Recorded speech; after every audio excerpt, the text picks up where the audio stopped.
I am always researching theatre. I do it through music, starting with the voice intended as sound. I've discovered that between the voice and the word is an image that pushes me to go beyond the obvious meaning of the text. As if, through the sound of the voice, I can see another text, a text made of scenery, costumes, lights. There, between the sound of the voice and the sound of the word, I discover the theatre, the temperature of the imagery. Eyes and ears come together. The theatre and the music become the same thing. What power can the voice have, devoid of the meaning of words? Does the vocal mechanism move us only because it comes from someone made of flesh and blood? Can tonal composition create emotional waves? If this is possible, how is it possible? How can the voice rediscover the complexity and stratification of emotions while suspending the meaning of the words?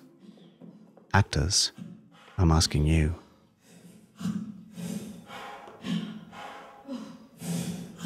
My attention must first turn to your voice because the sound it produces can make the stage question the gaze. It can make the audience listen.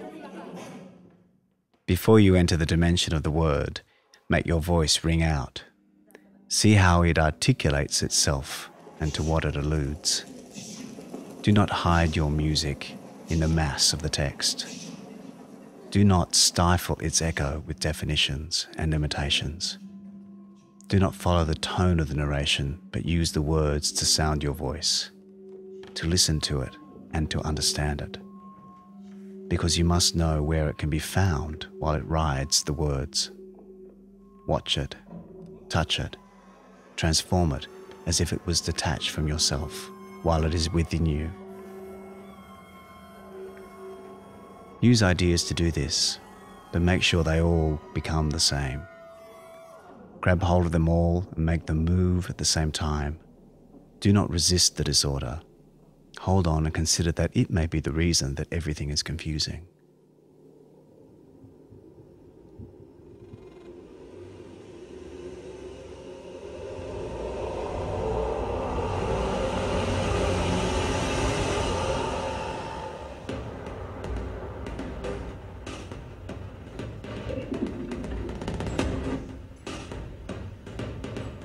Aveva camminato tutto.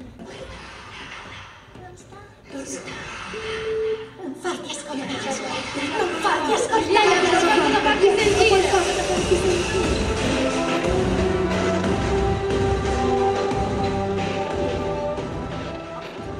What is happening? You read and you do not understand what you're saying, despite the fact that you can hear the sound of your own voice. If this happens, then it means that you are listening to it. Dedicate yourself to it. Study it, and slowly you will discover that a body comes from your mouth, which can create a new rapport with your own body, but also with the things and people which surround you. Actor, can your voice give birth to a sounding figure? Because if this happens, then those words whose sense you suspend will reappear and return to their shifting meaning. But you cannot stop. You must continually generate sound because the meaning does not stay fixed, and after a few pauses, it will go. It manifests itself as time passes, as it effaces itself, as it tends to silence. Actor, like a tiny kangaroo embryo that climbs out of its marsupial uterus using its own strength. First, listen to your voice. Let yourself be moved by it and write its score, and then climb, climb, climb, and go on the stage to interpret that sounding form which your music has generated upon those words. But to interpret, hide in a pocket, disguise yourself. Someone calls you, answer, but don't let yourself be seen. This is my research into the voice, and to make it more rigorous for the several years I have been reading and rereading Macbeth. Not to stage it, but to leave myself open to the surprise and the deep thought which ties the figure of the actor to this tragedy. The actor, whom I seek and whose voice I hear, is hidden in the text. I will continue to seek him until he will make me turn to another voice. From voice to voice, here is the essence of my work.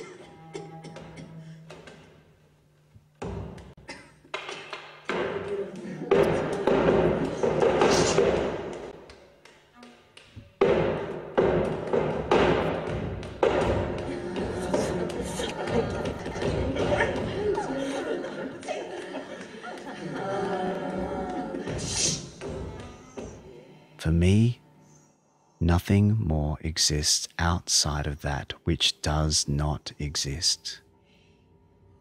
This thought, actor, must be an obsession with your voice. You cannot act if you do not suspend the meaning that the word in itself manifests. Against all evidence, this must be your project. It is from here that your music must be born.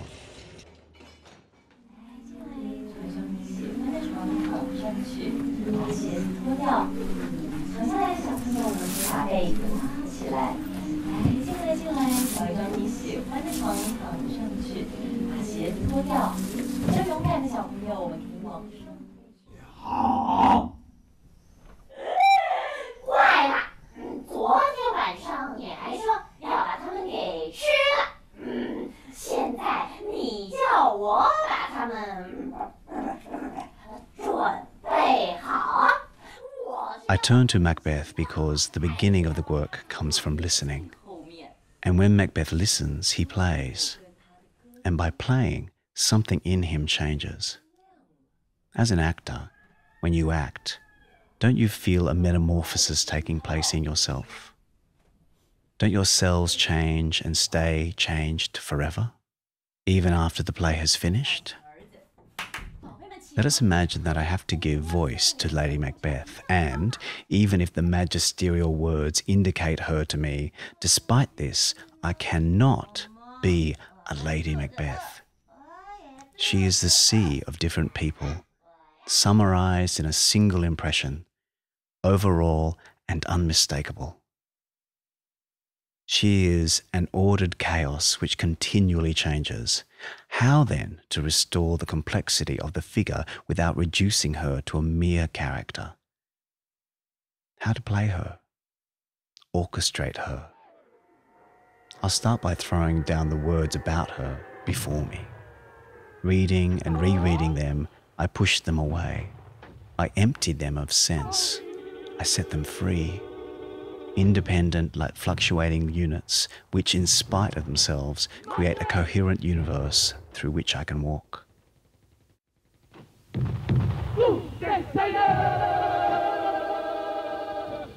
I play them as you play a floor covered with dry leaves. I put down my foot and pause a moment. I lift it and then I lower it again. Quickly, I slide, I crush, I push. Then I lift it again, just a little, in a sudden shift of timbre. Each passage has to have an expressive force. I learn to understand that carpet of leaves, of words. It becomes an intimate part of me until I trace out a score. It is the cadence of my voice on the text of Lady Macbeth.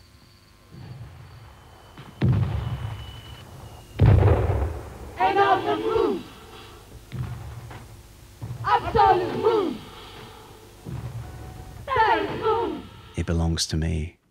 I write it, I study it, and I search for the hidden meaning to interpret it.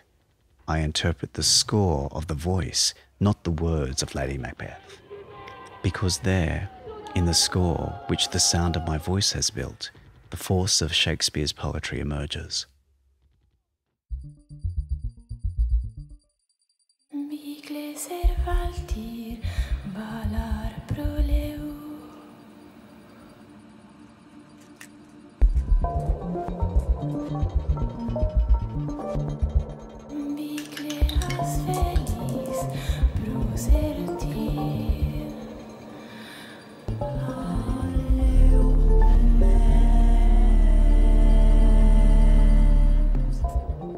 turn to Macbeth because, even being the shortest and most concentrated of Shakespeare's works, it knows how to create a slowing of the psychological and moral levels, producing an effect of dilation that the voice has to assume, becoming bigger and absorbing not only the sound of the words, but also the noises of the environment. The heath, where the trap of crime has slowly closed.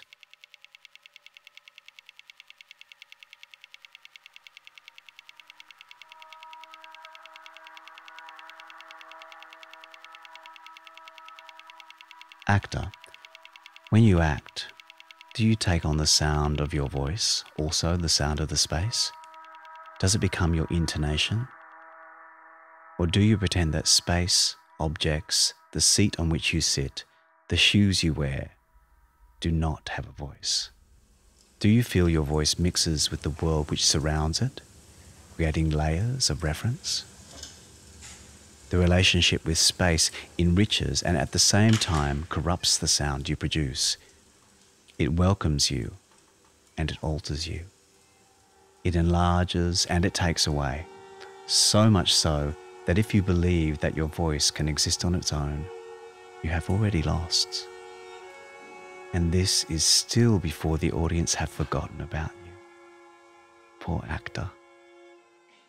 Finally, I turn to Macbeth for the length of its pauses, which, like long evening shadows, dilate the voice of the character.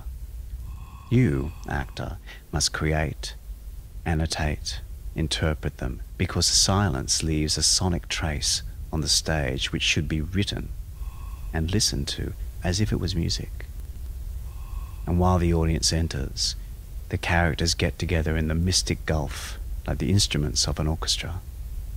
They are gathered for one single performance, and the curtain goes up on their fight. And you, actor, while the characters struggle, are you in a pocket of the stage? If you find yourself there, then your voice will know how to ring out the evidence of your art, which hides and which renders itself unique and important while it says what Shakespeare did not write.